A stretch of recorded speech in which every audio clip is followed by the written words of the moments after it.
Microsoft Excel Bangla টিউটোরিয়ালের দ্বিতীয় পর্বে আপনাদের স্বাগতম জানাচ্ছি। আমি সামিউল সিদ্দিকী শাকিল।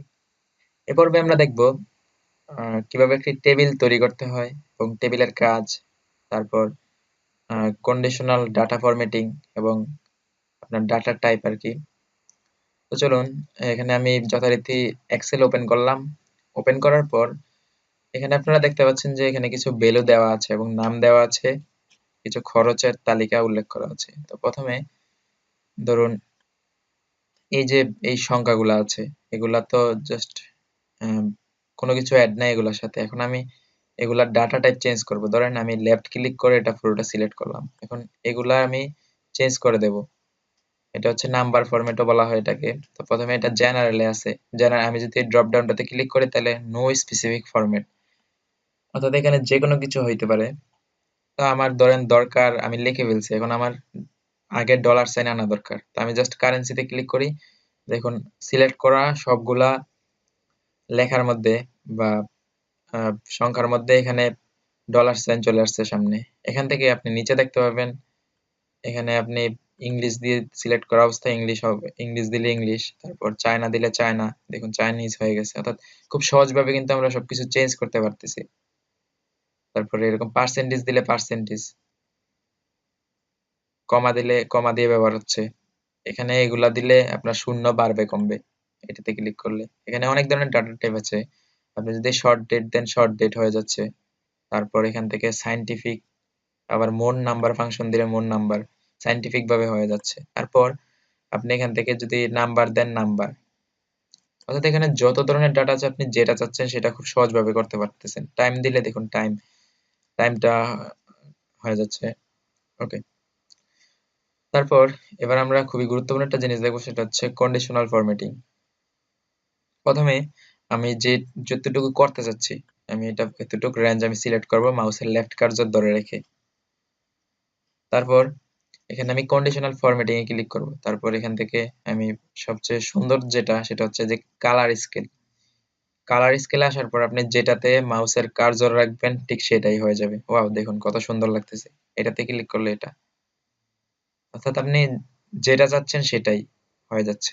আবার যাই এখানে সিলেক্ট আছে কিন্তু নিচেরটা হচ্ছে, এখানে আপনি আইকন সেট করে দিতে পারবেন। দেখুন আপনি যেটা সিলেক্ট করবেন ঠিক ওটাই সিলেক্ট হবে। আমি টিক সিলেক্ট করে দিলাম।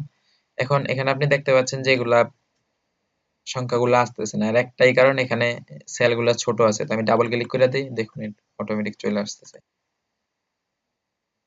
দেখুন আমি এখানে প্রতিটা লেখার পাশে আইকন সেট করে দিয়েছি। তারপরে এখান থেকে আপনি ডাটা বার দিতে পারবেন, অর্থাৎ অল্প কয়েকটা চেঞ্জ হবে। তারপরে এখান থেকে টপ বটম এরকম দিতে পারেন। আর বাকিগুলো আপনারা দেখে নিবেন। আর নতুন রুল, ক্লিয়ার রুল, নতুন রুল তৈরি করতে পারেন। তারপর আগের রুল মুছে দিতে পারেন এভাবে। ওকে, তারপর একটা খুবই গুরুত্বপূর্ণ একটা জিনিস, সেটা হচ্ছে ফরম্যাট এস টেবিল, অর্থাৎ টেবিল তৈরি করা। প্রথমে আপনি এটা সিলেক্ট করবেন। সিলেক্ট করার পর আপনি কোনটা করতে যাচ্ছেন, ধরেন এটা সিলেক্ট করেন, অটোমেটিক সিলেক্ট হলো। তারপর জাস্ট ওকে প্রেস করেন। দেখেন এখানে এই যে উপরে টেবিলগুলো তৈরি হয়ে গেছে। আমি এইটাতে করি, এটাতে করলে বেটার হবে। আমি এটা প্রথমে সিলেক্ট করে এটা একটু নিচে নামাই দিই। এটা এরকম আছে। এখন এটা সিলেক্ট সিলেক্ট না করা থাকলে সমস্যা নেই। আমি ফরম্যাট এস টেবিলে ক্লিক করি। ক্লিক করার পর আপনি এখান থেকে যেকোনো একটা ক্লিক করেন। ধরেন আমি এটা ক্লিক করলাম। তারপর জাস্ট এটা সিলেক্ট হয়ে আছে। সিলেক্ট না হলে আপনি ধরে সিলেক্ট করে দিবেন পুরোটা যতটুকু প্রয়োজন। তারপর জাস্ট ওকে প্রেস করেন। দেখেন এখান থেকে আপনি এটা দিলে আপনার কালার চেঞ্জ হবে। আপনার ইচ্ছা মতো আপনি ব্যবহার করতে, এখানে আরো অনেকগুলা দেখতে পাবেন। নিউ টেবিল স্টাইল সেট করতে পারেন। ওকে, এখানে টেবিল তৈরি করার সুবিধাটা কি, আপনি এখানে একটা ড্রপ ডাউন একটা আইকন দেখতে পাবেন। এটাতে ক্লিক করলে এখানে দেখতে পাবেন যে স্মলেস্ট টু লার্জেস্ট, আবার লার্জেস্ট টু স্মলেস্ট। এখানে দেখুন এই যে এখানে যদি আমি লার্জেস্ট টু স্মলেস্ট দেই তাহলে দেখবেন যে 10 আগে তারপর 9 পর্যায়ক্রমে আসছে। এখানে ক্লিক করলে ঠিক সেম দেখতে পাবেন। তারপর আপনি সিলেক্ট অল না দিয়ে আপনি ধরেন 7 নাম্বার ভ্যালুটা দেখতে যাচ্ছেন, তাহলে আপনি ওকে শুধু 7 নাম্বার নামে যদি আরো থাকতো তাহলে সেটা দেখতে পেতেন। আমি আবার সিলেক্ট অল দিয়ে দিই, জাস্ট ওকে। এছাড়া আপনি নাম্বার ফরম্যাট ব্যবহার করতে পারেন, দেখতে পারেন এগুলা। আবার সেট বাই কালার, কালার দিয়ে আপনি দেখতে পারেন। এখানে দেখি কোনো নাম দুইটা আছে কিনা। ধরেন এখানে আমি শাকিল নাম দুইটা দেবো। দেখুন এখন শাকিল 2টা শো করাবো কিভাবে, জাস্ট এটা ক্লিক করি। ক্লিক করার পর আমি এখানে জাস্ট শাকিল এখানে সিলেক্ট অল দিয়ে সবগুলা উঠাই দিলাম। সিলেক্ট করা আছিল, আবার সিলেক্ট করছি, সবগুলা ডিসিলেক্ট হয়েছে।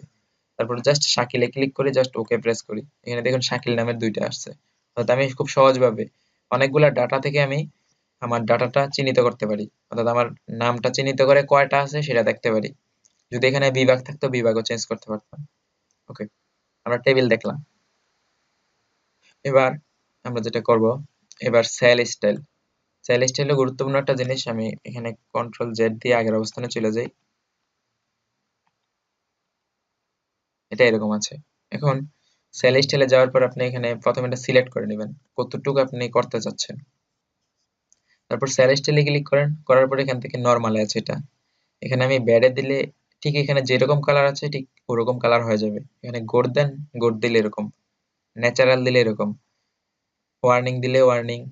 তারপর এই যে হেডিং, অনেক সময় হেডিং ব্যবহার করা লাগে, ধরেন আমার এটাতে ব্যবহার করি তাহলে বুঝতে সুবিধা হবে। আমি এটাতে একটা হেডিং দেব। জাস্ট আমি সেল স্টাইলে ক্লিক করি, তারপরে যে হেডিং 1 এটা দিলে দেখুন এই যে এখানে একটা বর্ডার চলে আসতেছে, এটা দেন। এটা দিলে একটা বর্ডার, অর্থাৎ এক একটার কাজ এক এক রকম। এটা দিলাম, দেখুন এখানে একটা দুই দুই পার্ট হলা, 2 পার্ট সহ একটা বর্ডার তৈরি হয়ে গেছে। তারপর আমি যদি এটাতে দিতে চাই, সেল স্টাইলে যাই, আমি এরকম এখান থেকে যেটা ইচ্ছা সেটা দিতে পারবো, দেখেন চেঞ্জ হয়ে যাচ্ছে। এরপরে আসি ইনসার্ট ডিলেট। ইনসার্ট মানে হচ্ছে যোগ করা বা নতুন কিছু তৈরি করা অথবা অ্যাড করা। এখানে দেখুন এই যে মাউসের কার্সর রেখে ছেড়ে দিয়েছি, তারপর লেখা হচ্ছে insert cell, add cell, rows, column or sheet to your workbook, অর্থাৎ আমার এই পুরো ওয়ার্কবুকটাতে আমি বিভিন্ন কিছু অ্যাড করতে পারি। এখন আপনি ধরেন এখানে আমি মাউসের কার্সরটা রাখলাম অথবা এখানে রাখলাম, আমি এরকম একটা রাখলাম। রাখার পর এখান থেকে আমি জাস্ট ইনসার্টে ক্লিক করি, তারপরে ইনসার্ট সেলে ক্লিক করি। করার পর এখানে দেখেন অটোমেটিক একটা রো ক্রিয়েট হয়ে গেছে। অর্থাৎ এই যে 18 নাম্বার রোটা এখানে এটা উপরে আরো উপরে ছিল, এটার মাঝখানে একটা তৈরি হয়ে গেছে। তারপর আবার ইনসার্টে ক্লিক করি, করার পর এখানে ইনসার্ট শীটে ক্লিক করলে ইনসার্ট শীট রো, এখানে আরেকটা রো। আবার ইনসার্ট সেলে ক্লিক করলে এখানে আরো রো তৈরি হইতেছে। দেখুন যতবার ক্লিক করব ঠিক ততবারই হবে। ওকে, এটা হচ্ছে ডিলেট। আমি প্রথমে এখানে এখানে সরাসরি ডিলেটে ক্লিক করে একটা একটা করে ডিলেট হবে। আবার এখান থেকে আপনি এখানে ডিলেটে ক্লিক করতেছি, ডিলেট হইতেছে। এখান থেকে ফরম্যাটে রো হাইট সিলেক্ট করে দিতে পারবেন। এখানে 15 আছে, আমি যদি 20 দেই তাহলে এই দেখুন এটা কত বড় হয়, ইন্টার প্রেস করে এটা বড় হয়ে গেছে। তারপর এখান থেকে আরো অটো ফিট এগুলা সিলেক্ট করে দিতে পারেন, কলাম ওয়াইড সিলেক্ট করতে পারেন, ডিফল্ট ওয়াইড দিতে পারেন। তারপর এখান থেকে রিনেম শীট, এই যে এখানে শীট গুলার নাম চেঞ্জ করতে পারেন, মুভ অর কপি করতে পারেন, ট্যাব কালার দিতে পারেন, ধরেন এটা আমি হলুদ দিলাম, এটা হলুদ হয়ে গেছে। তারপর এখান থেকে এতটুকুই। তারপর আমরা আমরা পরবর্তী পর্বে আমরা আহ, যোগ বিয়োগ, তারপর সাম, এভারেজ, অটো সাম এগুলাতে চলে যাব। কিন্তু তার আগে আরেকটু বেসিক কাজ আমরা দেখে নিই, সেটা হচ্ছে ইনসার্টে আমরা একটু কাজ দেখে নিই। এখানে ইনসার্ট থেকে আপনি টেবিল তৈরি করতে পারবেন। এখানে ইনসার্ট থেকেও টেবিল তৈরি করতে পারবেন, আবার সেখান থেকেও করতে পারবেন। ওকে, এখানে আপনি যে পিকচার দেখতে পাচ্ছেন, এখানে পিকচার আপনি অ্যাড করতে পারেন। এখানে পিকচারে যদি ক্লিক করি আমি যে কোনো একটা পিকচার আমি নিয়ে নিতে পারবো। পিকচার, ধরেন এই যে স্ক্রিনশট, এটা আমি সিলেক্ট করব। প্রথমে এটা আমি সিলেক্ট করলাম, তারপর জাস্ট ইনসার্টে ক্লিক করি। দেখুন এটা এরকম ঠিক ওয়ার্ডে আমরা যেরকম করছি। আর একটা জিনিস আপনাদের মনে হয় দেখানো হয়নি, এটা এখানে আমি এই যে নিচে আমি জুম ইন জুম আউট করতে পারবো। এটা আমি একটু জুম এখানে ক্লিক করে একটু কমাই দিলাম, এটা কমে গেল, দেখুন কত ছোট হয়ে গেছে। তো আপনি কন্ট্রোল ধরে রেখে মাউসের বৃত্তটা ঘুরালে বড় ছোট হবে। এখানে দেখুন ঠিক আমাদের ওয়ার্ডের মতোই, এটা উপরে ছবিটা বেশি উঠছে, এটা আমি ধরে জাস্ট ছোট করে দিলাম। এখানে আবার আমি ঠিক এটা আগের মতো জুম করে দিলাম। এখানে আপনি ছবি অ্যাড করতে পারবেন, যে কোনো ছবি। আপনি ঠিক ওয়ার্ডের মতো যে কোনো ছবি অ্যাড করতে পারেন এটার মাধ্যমে। তারপরে এখান থেকে আপনি পিকচার বর্ডার কালার সেট করে দিতে পারেন। তারপরে পিকচার ইফেক্ট দিতে পারেন, শ্যাডো দিতে পারেন। আপনি কেমন চাচ্ছেন দেখুন, শ্যাডো এরকম দিতে পারেন। পিকচার লেআউট দিতে পারেন আপনি, ধরেন এরকম দিলে এরকম। ওকে, তারপর আপনি আবার ইনসার্টে যাই, এটা এটা এখানে থাকুক। এখানে আমি ড্রাগ টুল দিয়ে অথবা মুভ টুল সিলেক্ট করে আমি এখানে নাড়াচাড়া করতে পারি। আবার ইনসার্টে যাই, দেখুন খুব একটা গুরুত্বপূর্ণ জিনিস সেটা হচ্ছে আবার এখান থেকে অনলাইন পিকচার থেকে আপনি পিকচার নিতে পারেন। এখানে যে শেপ খুবই গুরুত্বপূর্ণ একটা জিনিস, আপনার অনেক সময় অনেক কিছু আঁকতে হতে পারে, তো সেক্ষেত্রে আপনার শেপের সম্বন্ধে ধারণা রাখাটাই বেটার। আমি শেপে ক্লিক করি, ধরেন প্রথমে আমি এখান থেকে একটা বক্স আঁকবো, ধরেন এটা আমি জাস্ট ক্লিক করে দেই, একটা বক্স তৈরি হয়ে গেল। কিন্তু এখান থেকে আপনি শেপ ফিল হচ্ছে ভিতরের কালারটা, আপনি এটা লাল দিলেন, শেপ আউটলাইন দিতে পারেন। এই যে একটা কালার দেখতে পাচ্ছেন, এটা আমি সাদা দিলে দেখুন, সাদা নো কালার দিলে সরাসরি চলে গেছে। তারপর আপনি শেপ ইফেক্ট দিতে পারেন, দেখুন যেরকম দিবেন ঠিক সেরকমই হবে। অর্থাৎ আমি এক্সেলের মধ্যে কিন্তু ওয়ার্ডের মতো কাজ করতে পারতেছি, শুধু হিসাব নিকাশের কাজ ছাড়া বাকি সবই ওয়ার্ডের মতোই। আমি এখান থেকে আবার ইনসার্টে যাই, শেপে যাই, এখান থেকে ধরেন আমি এখান থেকে একটা স্টার সিলেক্ট করি, জাস্ট স্টারটা সিলেক্ট করে মাউসের লেফট ক্লিক ধরে রেখে জাস্ট টান দেই, আমি যেদিকে নেব ঠিক সেরকমই হবে, আমার হাতের উপর নির্ভর করবে। এখান থেকে আমি শেপ ফিল আমি লাল সিলেক্ট করে দিতে পারি, অথবা এখান থেকে আমি এরকম সিলেক্ট করে দিতে পারি। শেপ আউটলাইন হচ্ছে বাইরের আউটলাইনটা, আমি এটা হলুদ দিয়ে দিলাম এরকম। ওকে, তারপর দেখি আর কি আছে শেপে। শেপে আপনি এখান থেকে যেটা নেবেন ঠিক ওরকমই হবে। দেখি এই যে দেখুন, এই যে এটা মানুষের চিহ্নের মতো, এটা যদি আমি এখানে দেই, দেখুন ওয়াও সুন্দর লাগতেছে কত, এরকম আমি দিয়ে দিতে পারি। আবার ইনসার্টে যাই, ইনসার্টে যাওয়ার পরে এবার স্মার্ট আর্ট হচ্ছে আপনার অনেক সময় আপনার স্মার্ট আর্ট তৈরি করা লাগতে পারে, অর্থাৎ এগুলো হচ্ছে ডিফল্ট ওরা তৈরি করে দিয়েছে, এগুলোর মধ্যে আমরা বিভিন্ন টেক্সট এড করতে পারি। ধরুন আমি এটা এই যে সেটিংস এর মতো চিহ্নটা, এটা আমি জাস্ট ক্লিক করি, ক্লিক করার পর আর এখান থেকে আপনি লিস্ট নিতে পারবেন এরকম। এখানে অল সিলেক্ট করা আছে, এই জন্য অনেকগুলো আসছে। আমি জাস্ট এটা সিলেক্ট করলাম, ক্লিক করে ওকে প্রেস করি।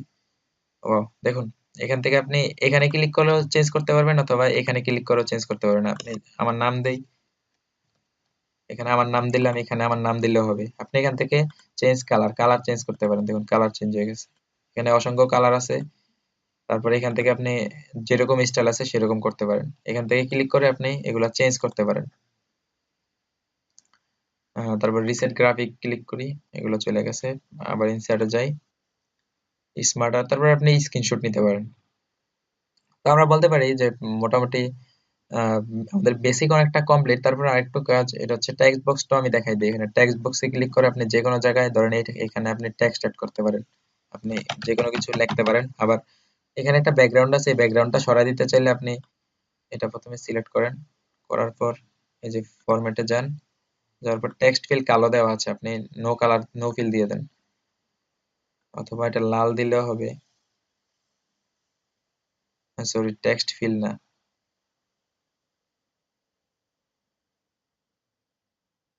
সরি, এই যে এখানে দেখুন টেক্সট ফিল, এটা হচ্ছে টেক্সটের কাজটা। এখানে এই যে শেপ ফিল আমি ভুল করেছি, শেপ ফিল এটা নো ফিল দিয়ে দিলে এটা আপনি যেটা লিখবেন এরকম হয়ে যাবে।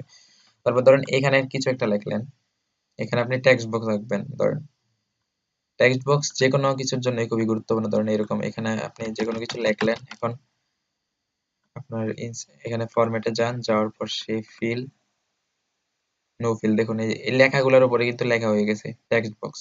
আবার শেপ আউটলাইন দিতে পারেন, শেপ আউটলাইন হয়ে যাবে। এখন দেখুন শেপ আউটলাইন। তো আশা করি বুঝতে পারছেন। আর ভালো লাগলে সাবস্ক্রাইব করবেন, এবং তৃতীয় পর্ব দেখার আমন্ত্রণ জানিয়ে আজকের দ্বিতীয় পর্ব শেষ করলাম। ঠিক আছে, ভালো থাকবেন।